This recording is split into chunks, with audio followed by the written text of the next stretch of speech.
এরপরে প্রশ্ন হলো, জমির মালিক অপরজনকে জমি বন্ধক দেয় নির্দিষ্ট সময়ের জন্য। সময় শেষ হওয়ার পর সমপরিমাণ টাকা ছাড়া জমির প্রকৃত মালিক জমি ফেরত পায় না। তার শরীয়তের বিধান কি? ভাইরা আমার, জমি হোক যে কোনো জিনিস হোক, এটা বন্ধক নেওয়া দেওয়া এটা জায়েজ আছে। কোরআনে কারিমে আল্লাহ রাব্বুল আলামিন বন্ধকের বিধান উল্লেখ করেছেন। বিশেষ করে কেউ যদি হাওলাত বা ধার নিতে চায় কারোর কাছ থেকে, তো ধারের টাকাটা সে শোধ করবে নাকি আবার ঘুরাবে টাকাটা নিয়ে, এটা নিয়ে আশঙ্কা করলে যে ব্যক্তি টাকাটা ধার দিবে তিনি তার জমি জমা, মূল দলিল ইত্যাদি এগুলা রেখে দিতে পারে। ঠিক আছে, তুমি টাকা যেদিন পরিশোধ করবা সেদিন তোমার এটা তুমি ফেরত নিবা। এই বন্ধকটা হলো অনেকটা গ্রান্টের মতো, গ্যারান্টি হিসাবে, যে এটার জন্য তুমি আমার কাছে ধরা থাকলা, টাকাটা দিয়া তোমার জমির দলিল তুমি নিয়ে যাবা। একটা ঘড়ি, একটা মোবাইল, দামি কিছু অলংকার এগুলা জমা রেখে তুমি হাওলাত নিলা 2 লাখ, 1,50,000, তুমি টাকা যেদিন দিবা সেদিন তোমার এটা নিয়ে যাবা।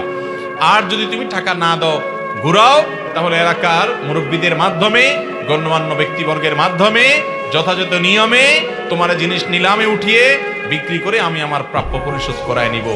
এই জন্য ওই দেনাদার যে মানুষের কাছ থেকে হাওলাত নেয় সে যাতে সোজা থাকে, এই জন্য বন্ধকের সিস্টেম রাখছে। কিন্তু আমরা কি করি, ওই বন্ধকি জমিনটা আবার ভোগ করি। ঠিক না ঠিক?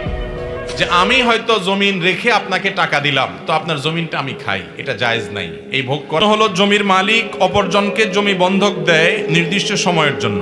সময় শেষ হওয়ার পর সমপরিমাণ টাকা ছাড়া জমির প্রকৃত মালিক জমি ফেরত পায় না। তার শরীয়তের বিধান কি? ভাইরা আমার, জমি হোক যে কোনো জিনিস হোক, এটা বন্ধক নেওয়া দেওয়া এটা জায়েজ আছে। কোরআনে কারিমে আল্লাহ রাব্বুল আলামিন বন্ধকের বিধান উল্লেখ করেছেন। বিশেষ করে কেউ যদি হাওলাত বা ধার নিতে চায় কারোর কাছ থেকে, তো ধারের টাকাটা সে শোধ করবে নাকি আবার ঘুরাবে টাকাটা নিয়ে, এটা নিয়ে আশঙ্কা করলে যে ব্যক্তি টাকাটা ধার দিবে তিনি তার জমি জমা, মূল দলিল ইত্যাদি এগুলা রেখে দিতে পারে। ঠিক আছে, তুমি টাকা যেদিন পরিশোধ করবা সেদিন তোমার এটা তুমি ফেরত নিবা। এই বন্ধকটা হলো অনেকটা গ্রান্টের মতো, গ্যারান্টি হিসাবে, যে এটার জন্য তুমি আমার কাছে ধরা থাকলা, টাকাটা দিয়া তোমার জমির দলিল তুমি নিয়ে যাবা। একটা ঘড়ি, একটা মোবাইল, দামি কিছু অলংকার এগুলা জমা রেখে তুমি হাওলাত নিলা 2 লাখ, 1,50,000, তুমি টাকা যেদিন দিবা সেদিন তোমার এটা নিয়ে যাবা।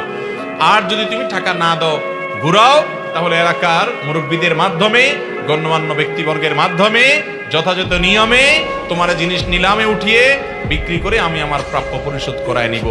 এই জন্য ওই দেনাদার যে মানুষের কাছ থেকে হাওলাত নেয় সে যাতে সোজা থাকে, এই জন্য বন্ধকের সিস্টেম রাখছে। কিন্তু আমরা কি করি, ওই বন্ধকি জমিনটা আবার ভোগ করি।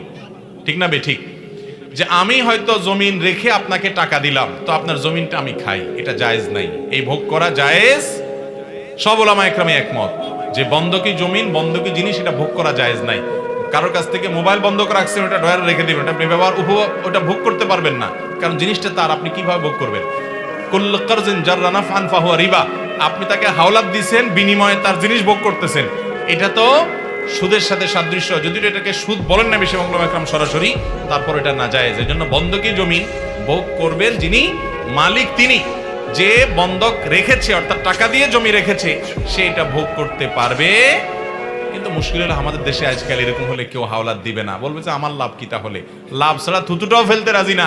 সেখানে বন্ধকি জমিও তুমি ভোগ করবা, টাকাও তুমি হাওলাত নিলা, আমার কাছে শুধু দলিলটা নিয়ে বসে থাকবো, আমার লাভটা কি? আপনার লাভ হলো মানুষকে হাওলাত দিলে কোন কোন ক্ষেত্রে যেই পরিমাণ টাকা হাওলাত দিয়েছেন ওই পরিমাণ টাকা দান করার সওয়াব বা তার চেয়ে বেশি সওয়াবও পাওয়া যায়। মানুষকে কর্জে হাসানা দেওয়া এত ফজিলতপূর্ণ একটা কাজ, এটা দুনিয়া থেকে বিদায় হয়ে গেছে। বিদায় হয়ে গেছে দুই কারণে।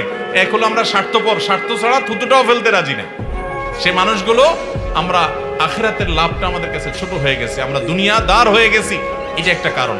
আরেকটা কারণ হলো যারা হাওলাত নেয় তারা একবার নিতে পারলে আর ওই পাওনাদার বেচারার চেহারাটাও সামনে দেখতে চায় না, পালায় পালায় আরেক রাস্তা দিয়ে হাঁটে।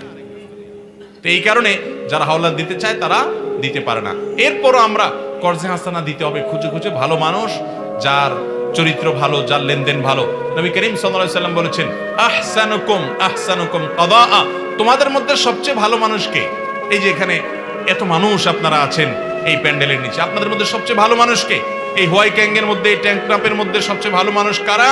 নবী করিম সাল্লাল্লাহু আলাইহি সাল্লাম বলেছেন আহসানুকুম কাদাআ, তোমাদের মধ্যে যারা দোকান থেকে বাকি খাওয়ার পর কারোর কাছ থেকে টাকা হাওলাত নেওয়ার পর পরিশোধ করার সময় ভালো মানুষের পরিচয় দেয়, সময় মতো পরিশোধ করে, 2 নাম্বারই করে না, এই মানুষগুলো হলো সবচেয়ে ভালো মানুষ। এগুলোর সংখ্যা অনেক বেশি না কম। দোকান থেকে একবার বাকি নিতে পারলে আর ওই দোকান থেকে নগদও কিনা খায় না, অন্য আরেক দোকান থেকে নগদ কিনা খায়। এত নিকৃষ্ট মানুষ এই সমাজে, সে যে নিজে নিকৃষ্ট সেটা বুঝেও না, যে একটা মানুষ আমাকে বাকি দিল, উপকার করলো, আর আমি তার বাকির টাকা পরিশোধের ভয়ে অন্য দোকানতে নগদ খাই, ওই দোকানের সামনেও যাই না। আছে না এই রোগের রোগী?